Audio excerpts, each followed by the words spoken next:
नमस्कार आदाब, मेरा नाम है मोहम्मद नसीम खान और आप देख रहे हैं बॉलीवुड हेल्पलाइन। सुशांत सिंह राजपूत को इस दुनिया को छोड़े हुए काफ़ी वक्त हो गया, लेकिन उनके इर्द गिर्द उनकी ज़िंदगी को लेके कई तरह की बातें, कई तरह के आकलन, कई तरह के अंदाजे लगाए जाते रहे। नेपोटिज़म, परिवारवाद, पावर प्ले, बुली करना और ना जाने क्या क्या इंडस्ट्री को लेके भी कहा गया और लोग कहते आ रहे हैं। और कंगना ने इसमें बहुत बढ़ चढ़ के हिस्सा लिया और कंगना शुरू से इस बात की खिलाफत करती आई हैं कि सुशांत सिंह ऐसे कैसे दुनिया छोड़ सकते हैं। उनको मेंटली हरेस करा गया, उनको फिल्मों से निकाला गया और भी कई तरह की बातें सोशल मीडिया पे और मीडिया के माध्यम से बाहर आई। लेकिन सुशांत सिंह के फादर ने जब एक एफआईआर राजीव नगर पटना में कराई रिया चक्रवर्ती के खिलाफ, जो उनकी गर्लफ्रेंड रही हैं दिवंगत आत्मा की, सुशांत सिंह की, तो उसके बाद और नई परतें खुल के आईं। जो लोग इतने दिनों से सुशांत सिंह के जाने के बाद से अपने निजी फ़ायदे के लिए दुनिया भर की परिवारवाद, नेपोटिज्म और भी कई तरह की बातें कर रहे थे कि ऐसा होता है इंडस्ट्री में, वैसा होता है इंडस्ट्री में, जो इस तरह की बातें कही जा रही थी सुशांत सिंह की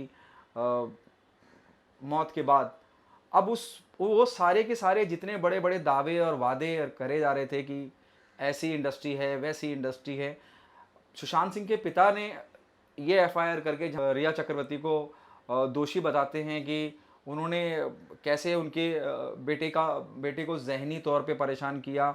बहुत सारे अलग अलग उन्होंने कई दफ़ाएं लगी हैं, 3-4 दफ़ाएं हैं आईपीसी सेक्शन की। तो उन्होंने इस एफआईआर के बाद इस पूरे मसले का नेपोटिज्म से रुख बदल कर एक एक एक्ट्रेस रिया चक्रवर्ती पे आके ये पूरा मामला रुक गया है। बिहार से पुलिस मुंबई आ चुकी है और इन्वेस्टिगेशन चालू है और वो मुंबई पुलिस से कोऑर्डिनेट कर रही है बिहार पुलिस। वो उनको केस पेपर वगैरह हैंड ओवर करेंगे, फिर आगे की कार्रवाई होगी। ये सब चल रहा है, लेकिन मेरा जो सवाल है, मेरा सवाल ये है कि जो लोग परिवारवाद की दुहाई दे रहे थे, उनसे फिल्में छीन ली गई, उनसे उनके साथ ऐसा गलत किया, वैसा गलत किया। अब मुझे समझना है कि अब ये रिया चक्रवर्ती का जो एपिसोड है, रिया चक्रवर्ती का जो मामला खुल के आया है, इस पे उनकी क्या राय है? क्या रिया चक्रवर्ती को किसी ने बोला था ऐसा करने के लिए? ऐसे बहुत सारे सवाल हैं जो जहन में आते हैं। सोनू सूद की मैं बात करूं, सोनू सूद को किसी तारुफ की ज़रूरत नहीं है और जिस तरह से कोरोना के दौरान उन्होंने देशभक्ति दिखाई है, अपने देशवासियों के लिए जो भी मुमकिन मदद हो सकी है, लोगों को उनके घर पहुंचाना हो, किसी को ट्रैक्टर देना हो, किसी की पढ़ाई लिखाई का जिम्मा उठाना हो, शायद मुझे लगता है इससे बेहतर देशभक्ति या इससे अच्छे नोबल कॉज शायद ही किसी ने किए हों, क्योंकि वो ज़ुबानी खर्च नहीं करते जैसे बाकी लोग बहुत ज़ुबानी खर्च करते हैं कि ऐसा है, वैसा है, ये गलत है, वो गलत है, ये सही है। जो दुनिया के ज्ञान बांटते हैं, उनसे ज़्यादा मुझे लगता है कि लोगों ने सोनू सूद को इज्जत और मान सम्मान दी है। अभी हाल फिलहाल में ही एक इंटरव्यू के दौरान उन्होंने बिना कंगना रनौत का नाम लिए हुए उन्हें आड़े हाथों लिया है। सोनू सूद का कहना है कि कुछ लोग ऐसे हैं जो टीवी चैनलों पे जाकर डिबेट कर रहे हैं सुशांत सिंह राजपूत के लिए, जो उनसे कभी ज़िंदगी में मिले भी नहीं। हालांकि कंगना ने भी एक स्टेटमेंट में कहा था कि कंगना कभी सुशांत सिंह राजपूत से मिली नहीं। तो ये सीधा सीधा इशारा सोनू सूद का कंगना की तरफ है।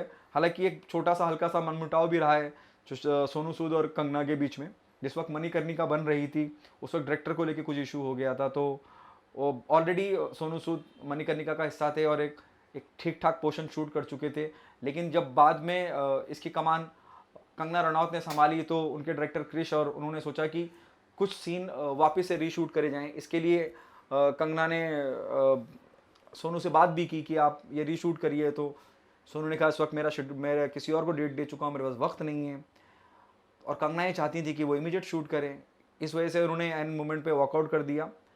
लेकिन इस सुशांत, कंगना और ये जो पूरा मसला चल रहा है, उस पूरे मसले पे सोनू सूद ने अपनी टिप्पणी दी है और वो इनडायरेक्टली कंगना को निशाना बिना उनका नाम लिए हुए कह रहे हैं कि वो ज्ञान ना बांटें जो सुशांत सिंह को जानते नहीं, ज़िंदगी में कभी मिले नहीं, उनको टीवी चैनलों पे डिबेट करने की ज़रूरत नहीं है।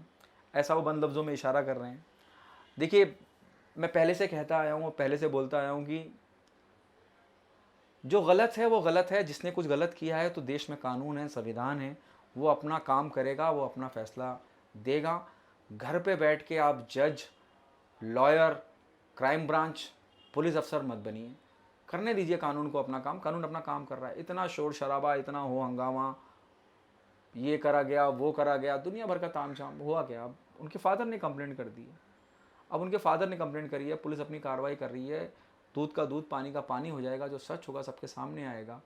लेकिन इस पूरे मामले में जैसे सोनू सूद ने भी कहा कि कुछ लोग अपनी रोटियां सेक रहे हैं, तो उन लोगों को चाहिए कि रोटियां ना सेकें, अपनी कुछ और काम वाम करें, कुछ अच्छा काम करें, किसी का भला कर दें। कोविड के हालात हैं, कोरोना के हालात हैं, किसी की मदद कर दें, किसी को दवाइयों की सहायता कर दें, किसी का जैसे सोनू सूद करते आते हैं। ट्विटर पे आप चले जाइए, उनके दिन में किसी एक दो शख्स की मदद करते नज़र आएंगे। कभी किसी को गांव भेजा रहे हैं, कभी किसी का पढ़ाई का खर्चा उठा रहे हैं, कभी किसी को, 2 लड़कियों को भी उन्होंने हाल फिलहाल में ट्रैक्टर भिजवाया। दोनों लड़कियां पढ़ती हैं और उनके माता पिता ने उनको बैल की जगह पे लगा के हल जोत रहे थे खेत में। मदद करने के बहुत सारे तरीके हैं। अब ये आपके ऊपर निर्भर करता है कि आप अपने उस अच्छेपन को कैसे दिखा पाते हैं। फिलहाल के लिए इतना ही। मैं उम्मीद करता हूँ आपको मेरी ये स्टोरी भी अच्छी लगी होगी। अल्लाह हाफ़िज़।